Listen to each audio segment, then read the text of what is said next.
බොහොම වැදගත් කාරණාවක් තියෙනවා කතා කරන්නට. මේවා ඉතින් කතා කරන්න ඕනේ කරුණු කාරණා දන්න කියන අය එක්කනේ. එන්න අපි වාඩි වෙලාම කතා කරමු. රාජ තිලක වලව්වට මාව කැඳගෙන ආවේ 7 දොහක් මගුල් කාලා. හැබැයිට 3 දොහක්වත් මගුල් කන්න ඕන. දෙපැත්තෙම නෑදෑ හත්මුතු පරම්පරාවටම කියන්න ඕන. ශිරීන්ලට මේව තේරෙන්නේ නෑ. වික්‍රම මහත්තයා මුල් වෙලා මේ කටයුතු කරන්න ඕන. නවීන පන්නෙට හෝටල් වලින් ගෙන්නලා කන්ට දීලා බෑ. ගෙදරම උයන්ට ඕන. පැත්තකින් මගුල් මඩුව හදලා සුදු රෙද්දෙන් උඩුවියන් බැඳලා ඇතිරිලි දාලා කන්ට දෙන්න ඕන. කොටින්ම රාජසිංහ රජුරෝ වඩිනවා කියලා හිතාගෙන මේ කටයුතු හැම එකක්ම සැලසුම් කරන්න ඕන.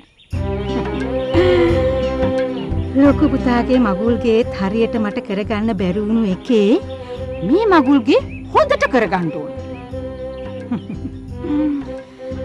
රොෂාන් නැරුණම වෙන කවුද මට හරියට මගුලක් කන්ට ඉන්නේ? දැන් මේ රොෂාන් කොහෙන්ද වදින්නේ? මේ කටයුතු විහිළුවට ගන්න එපා වික්‍රම මහත්තයා. සිංහල රජ කාලේ ඉඳලා අපේ පරම්පරාවේ මගුල් තුලා කෙරුණේ මේ විදිහට. මට ඒක වෙනස් කරන්න බෑ. නෑ නෑ. හරි මට තේරෙනවා. ඒත් ඉතින් ඇයි ඕක අපිට කියන්නේ? මම වෙන කායික කතා කරන්නද මේවා? නෑ ඉතින් මං කිව්වේ අපි ගැන නොදැනයි වික්‍රම මහත්තයාම කතා කරන්නේ. හොඳට දැනගන්න. මම පැවතගෙන එන්නේ රාජසිංහ රජුරුවන්ගේ යහන් කපඩාවේ ආවතේව කරපු නිලමක්කාර පරම්පරාවකි. රොෂාන්ගේ අප්පච්චි පැවතගෙන එන්නේ රාජ සභාවේ නලල් පටියේ පළඳපු නිලමක්කාර පරම්පරාවකි.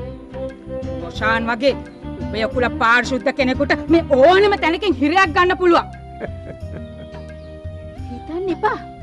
අපි අවනම්බු විඳින්න ලෑස්ති කියලා. අපේ අප්පච්චි උන්නු කාලේ මිනිස්සු hina වෙනවා තියා. කෙලින් අපි දිහා බලලා කතා කරුවේ නෑ. අන්න එහෙම අය අපි.